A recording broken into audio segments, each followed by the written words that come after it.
All right, that's going to do it for the survey results. It's time now to dive into the second portion with our interview with Mike. So, Mike, you've had a home gym for a while. What was the original reason that you started one? So my first home gym started back in 2009.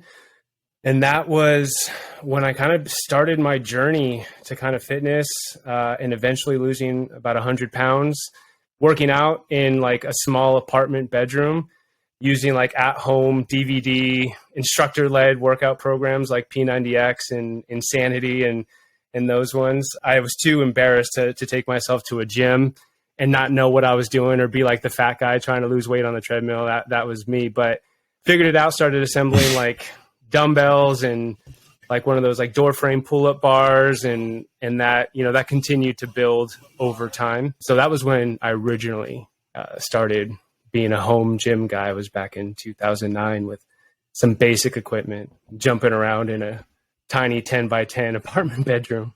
Awesome. How has it evolved since then?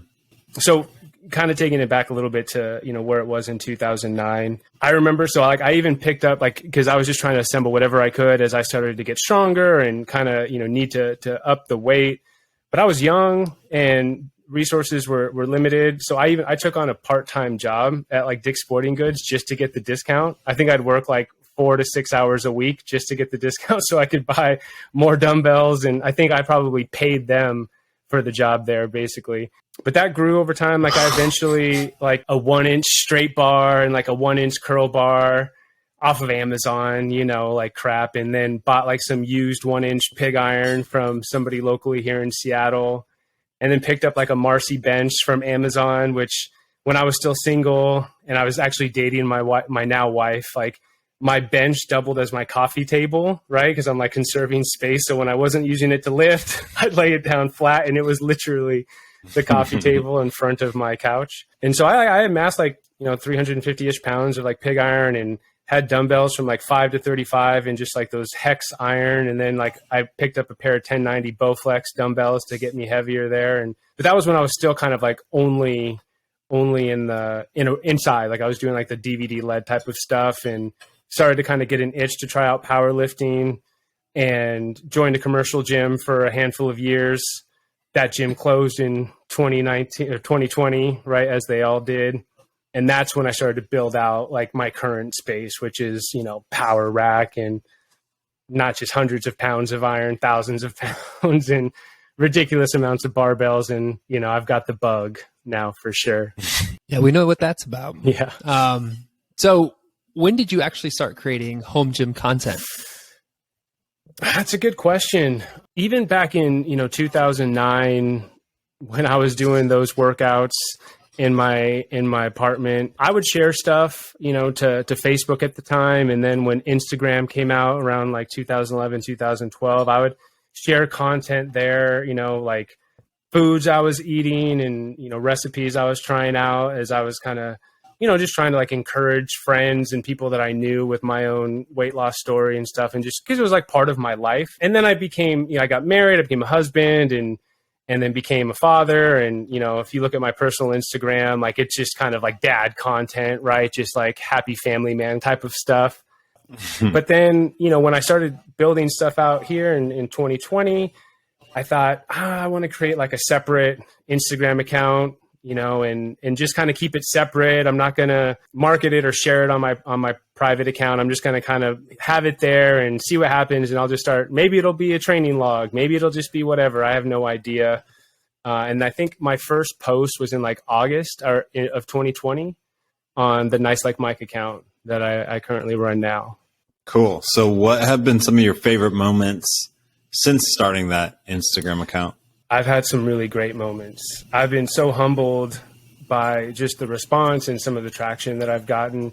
It's been a ton of fun. And I'll share a couple of them, but I have to say that like the one standout moment for me, and I feel like this is well-deserved after the burn he took about a week ago, but when Basement Brandon followed me back, that was like a big moment for me personally.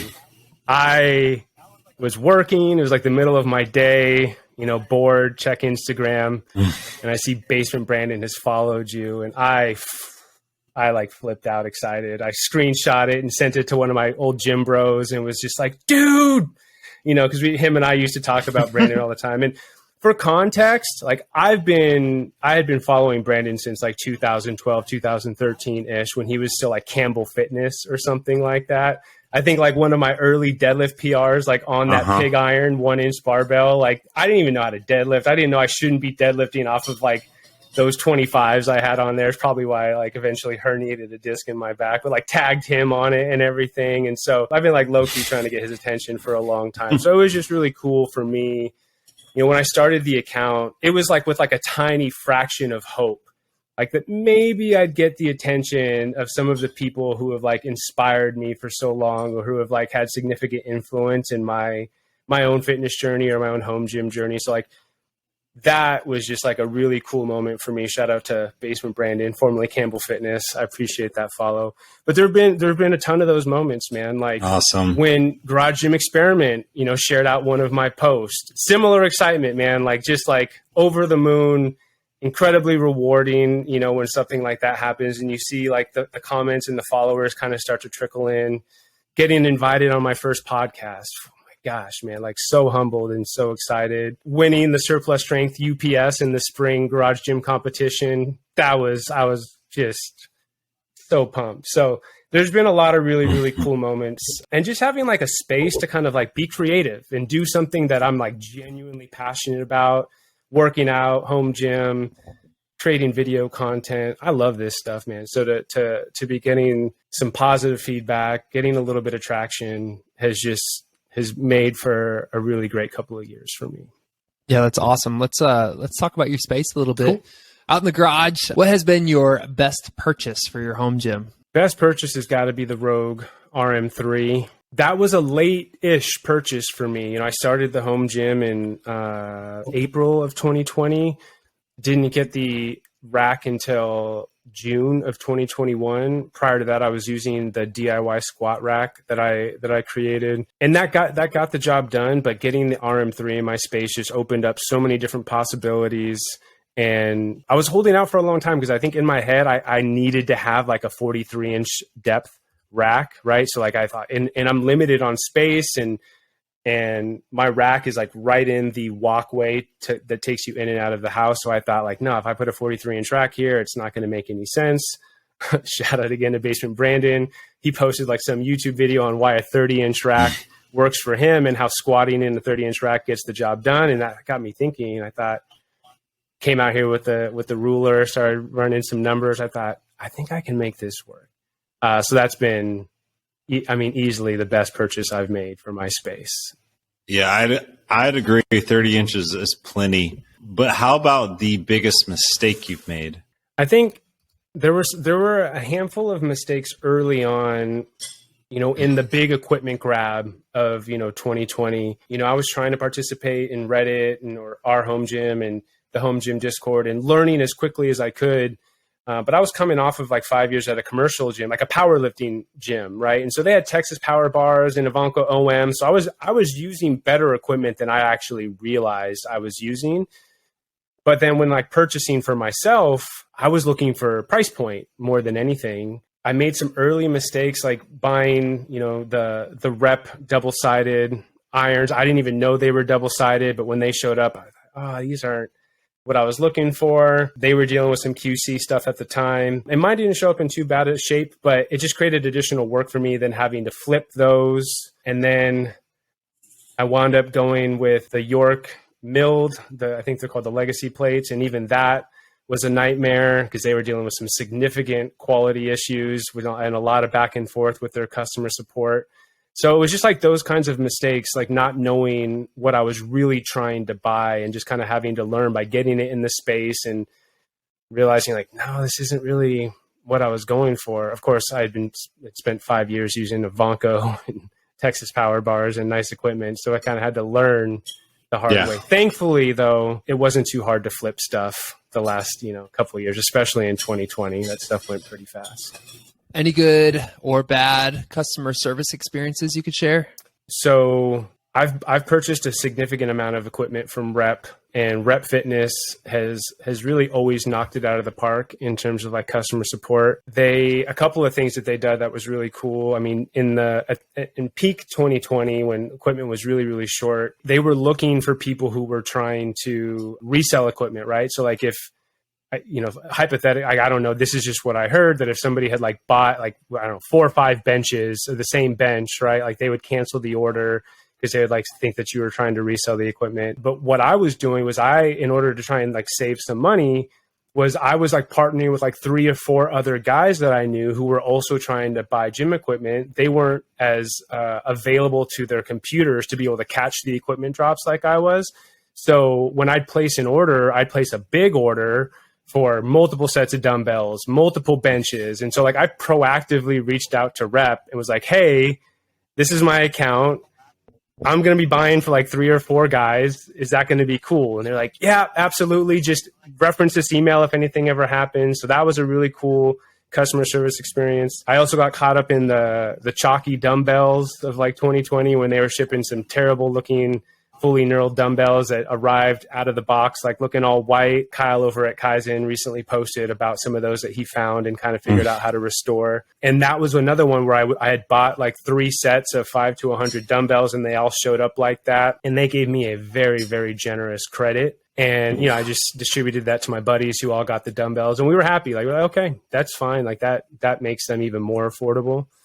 And then on the bad side, I mentioned buying those York Legacy milled plates. I got some 45s from them that were just unacceptable. They're imported from China. And when they arrived at my doorstep and I opened them, like on the rim, it was like fingerprints smudged into the iron. Like basically what it had like essentially looked like was that the mold, right, resulted in like a bad plate, but they tried to like fix it with like some liquid cement or something and then just paint over it. I mean, I've got pictures. It was horrific. Originally, they were really, really cool about it. And they're like, this happens sometimes, we'll send you some more. They even said, hey, we'll have the guys open them in the warehouse before we ship them to you just to kind of give them a quick QC. We'll send you some more. But they were really adamant about me sending back the damaged ones before the new ones came. And so I said, okay, that's fine. I'll play ball. And then I sent back the originals. The replacements arrived and they were nearly as bad, like really bad. And then they went cold on me. They wouldn't respond to my emails. They wouldn't get back to me after being fairly responsive. So that was like a really bad, stressful experience for me. You're investing thousands of dollars into this iron. You want it to be what you think it's going to be. So I had to kind of pursue some alternative means to kind of make that right. But that was a really bad experience for me. Ouch. All right, let's switch it up. So you said earlier you were a commercial gym person for a while. Do you think you'll ever go back to a commercial gym? Not full time. I think there's a yes in there. It's like more of like a maybe. My family is planning on moving out of state eventually, maybe even sooner rather than later. And if we moved, we'd be moving to a place where we don't necessarily know too many people. So I've thought about maybe joining a local gym when we get there, as a means of like meeting some guys, kind of getting plugged into the community, see how that goes. But it's not a guarantee. It's kind of like a maybe. I plan to move all of this gym equipment with me. There might be a time when we're waiting for like our house to arrive wherever we've landed. So I could see myself going back to a commercial gym for a short period of time there. But the overall bigger answer like is a no. I love having this space. I love the convenience of just being able to walk out here and work out whenever I want to. So it's basically a no with a slight caveat. Well, building off of that, you mentioned that you like just walking out and getting started. Would you say that's the biggest benefit of your home gym, or is there something else that trumps that? I think there's some things that trump that. I mean, I think that's one of the things. There's a lot of benefits. I think for me at this stage in my life, I just like that my daughter, my 5-year-old daughter, gets to see her dad putting in that effort being intentional about taking care of his body or of my body, making fitness a priority. I love that she gets to kind of pick that up by watching me do this nearly every single day. She'll come out here and join me sometimes, and I'll give her some light weights to participate. I know you guys are both dads, so I'm sure you guys have done similar things.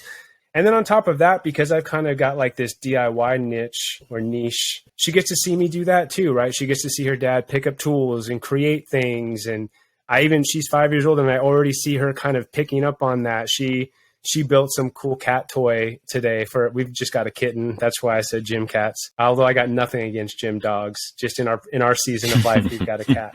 I love dogs too. And she created this like really cool toy out of like makeshift parts for the cat. And she was all proud of it. Like, look, Daddy, what I built, and I love that she gets to pick that up by seeing me do that. And then of course, like the other benefit of just having this Instagram account and getting to connect with guys like you, like in my personal friend group, there's not really any guys. There's a couple that are like into this, like we are, right? So to have a space and a community of fellas that I can connect with in the DMs and through posts and stuff and be like-minded with is fantastic. I love it. So many great perks of having a home gym. So earlier you mentioned you started off with P90X and then kind of moved on to a powerlifting program. So it sounds like you've tried a few different things. Can you give us a quick rundown of what your training history has looked like? And do you have a favorite programming option that you've used? So, I started my fitness journey, 14 or 15 years ago with P90X and ran that a handful of times, moved over to Insanity, which was a similar program. And those were really effective, right? I lost 100 pounds jumping around in my stinking apartment bedroom, following those protocols and figuring out the dieting piece. But I got bored right after running those for 4 or 5 years. And so after that, it honestly, it was through guys like, Brandon and, Mark Bell and just other guys as I kind of started to like really become interested in fitness as a whole and listen to podcasts and follow guys on YouTube and, Johnny Candido and Omar Isuf and seeing the way that these guys were lifting. And so I got interested in powerlifting. And that's when I joined a powerlifting gym here locally in the Seattle area in a city called Redmond. Shout out to Eastside Gym. And I had no idea what I was doing. When I first went there, I made friends by asking questions, what are you doing? But when I got in there, I started with Wendler's 531 and liked that, ran that a few times. I kind of experienced some injuries with the volume and just the wear and tear on my body. So I invested in like the Renaissance periodization physique templates, and they've got some other templates that I had used that were really, really great. I've used barbell medicine templates, and I've even worked with a coach on a couple of occasions where they did my programming. It's hard to pin down a favorite because they all have pros and cons. I think the easy answer is I really liked the Renaissance periodization physique templates because you kind of get to choose the movement for the body part that they're trying to hit. And because I could do that, I could kind of be efficient with my training, right? I could kind of like, if I knew I was going to be at the gym, then I could pick 2 exercises back to back that were close together in terms of like where the machine or where the equipment was in the gym, right? To kind of save time and move through the workout faster. But towards the end of their blocks, when they start hitting you with like 6 and 7 sets for an exercise, you're looking at like a 2.5, 3 hour training session in the gym. And those got really, really long. So that's kind of like the bad side about it. On the flip side of that, having a coach who's writing my programming for me saves me the time of having to write it and pre-plan it, but they're not thinking like me. They're not thinking about, is this going to be efficient for him to, especially here in the home gym, right? Like, oh, let me give him a bench press movement supersetted with a lat row or a lat pull down or something. It's like, well, my lat pull down is kind of in the middle of my rack, so I can't have a bench in the middle of it while I'm doing a lat pull down, right? So they're not thinking like that. So I guess the short answer is, favorites were probably the Renaissance periodization templates. I love the barbell medicine ones too for they've got some great reasons. And my least favorite have to be like the at-home workout programs like P90X and Insanity. They were super effective. Don't get me wrong. They kick your ass, man. Like, I don't know if you guys have ever tried those programs. They're not fun. And I find it much more just more interesting to do like your more typical resistance training, powerlifting style stuff. Yeah, we've jumped around to some insanity, some P90X, right, Jake? So like, That's right. Remember the days? yeah, With some power blocks. Yeah, I've some got power a blocks, I quick remember. story, a quick, I'll make it super fast. So when gyms first shut down and I didn't have any equipment here at the house, I was like, I'll just run P90X again. I've been curious about running that program again, right? I've been training way more. I'm like stronger. I'm more fit than I ever was doing P90X 10 years ago. I did it one day and I said, nope, I'm not doing this again. I will start buying some equipment. And that's when I made the decision and I went and had a conversation with my wife. I said, you know what, babe? I don't think I have it in me to run through P90X again. I was, 10, 15 years younger. I'm not doing this. That's a monster. I think it'd be fun to do like a home gym competition and like see who can make it the furthest through like a block of P90X, because that's a brutal ass workout, man. It's tough. 90 days. Yeah. All right. Well, here's a very popular question for our Q&As. How does someone save money by owning a home gym? Okay, so I think that the practical short answer you might be looking for here is you can save money by comparison to, committing to like a commercial or big box gym membership over the span of like 10 to 20 years. If you can resist the urge to keep upgrading or keep building, right? Like if you can go and be satisfied with a basic squat stand or even a basic power rack and a barbell and a curl bar and just enough plates to get you by, you will save money over the course of time for sure. When you start looking at builds like the three of our spaces, it doesn't pay itself back for 50 to 80 years if you're looking at like a basic $20 to $50 a month gym membership. But I do think like there is an answer here that says yes, and that answer is that like it is an investment. Potentially, if you're buying this equipment, it can be handed down to your children, right, or members of your family, and it's going to continue to pay dividends over the course of time. Assuming that a home gym actually gets you working out, whereas a commercial gym might not, you're saving money on health expenses and future procedures that you might have by taking care of yourself. And then I think like kind of to reframe the question, and it kind of dials back to something I shared earlier. Like when you're building out your home gym, a way to save money is to find other local guys who are building out a gym as well, and don't go the free shipping route and try to hit pallet status and have, Rogue ship. I don't know if they're still doing this, but for a while, Rogue was doing like $50 shipping if you were buying a power rack, right? And they reintroduced that, I think like a month or two after I got my rack. I think shipping on my rack was like $300+. And then they're like, oh, by the way, we're doing $50 shipping if you buy a rack. And no matter what else you add to the order, it'll just be $50 shipping. So that's the way that you can save money when you're building out your home gym space. Get together with some other guys who are looking to build out the space as well. Yeah, Mike, let me just pile onto that. So I think the big thing with, do you save money by owning a home gym? Yes. The answer can be yes if you go about it the right way. So no matter how you fill your gym up, you can fill it with $5,000. If you're comparing it to cheap gym membership, you can still save money as long as you're productive with the time you saved. So like let's just say within a year, if you're actually productive with the 1 to 200 hours you'll save or more or less, and you're doing it and you're like adding, let's just say you're an entrepreneur and you add that amount to your work. You're more than likely, if you do that year by year, you're going to earn more than $5,000. So if you're productive with that time and combine it with the ability to earn more, that's a great take. You come out on top. I mean, I've always said like I wouldn't have been able to build this business if it wasn't for the time I saved while having a home gym. So Can I say something for the listeners? yes. Jake, I love how you fight for this question. Jake always has an explanation on how it's possible. He fights for it. It is possible. It's definitely It is possible. My argument is that you will get bored with the inexpensive gym that you purchase, and you will buy more, or like most of us, you'll just get obsessed and your hobby will take over. Yeah. Let's just say though you're able to save 100 hours.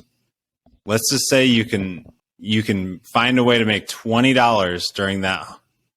$20, that's $2,000 extra a year. Do that for five years, that's $10,000. Your ROI on that home gym is 2x. I like it. Yes, for your entrepreneur who's maximizing their time. Plus you're saving Especially gas. right now. You're saving gas. Yeah.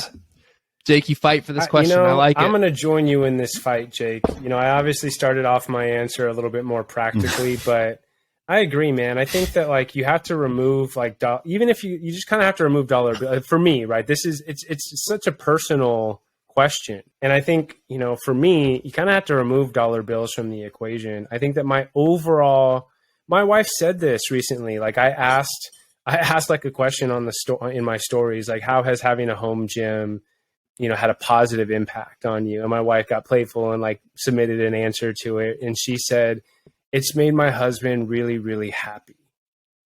And it has. Like, this has brought so much joy into my life, and being here with you guys and having this cool space and having a hobby. It's like, I mean, it's unlocked this new thing for me that I never knew I could be so excited about. Like I said, with the content creation and meeting great people. And so I think it's not so much about dollar bills. It's more about the value that it adds to your life. And for me, having a home gym adds significant value to my life, without a doubt. So Jake, I join you on your mission to fight for this question that yes, you do save money and you gain value by having a home gym. I dig the value. Yep. Dig the value for sure. Was it Mars on his one-on-one interview who called it taking your Prozac? Was going to the gym, something like that. I think he referenced it that way. I was cracking up. It's hilarious. Something like that. Cool. Well, Nice Like Mike. Mike, where can people find you? You can find me on Instagram and TikTok at Nice Like Mike. Coming soon to YouTube. On Instagram, I post home gym, DIY, builds, hacks, tips, training content, equipment, a little bit of dad life stuff in there as well. So that's where you can find me. Awesome. We loved having you, man. That's going to do it for us. Did you like tonight's episode? Be sure to keep your eye out for new episode releases wherever you listen to podcasts. Stay involved in our social media sites by following Garage Gym Experiment and taking part in our Sunday surveys on Instagram so that you can be a part of the conversation. Like, follow, subscribe to the channel on YouTube, and get involved in our website at garagegymexperiment.com for all those home gym content needs. Jake, do you have anything else left for the listeners? Nope. Boss says nope, so we're done. Bye.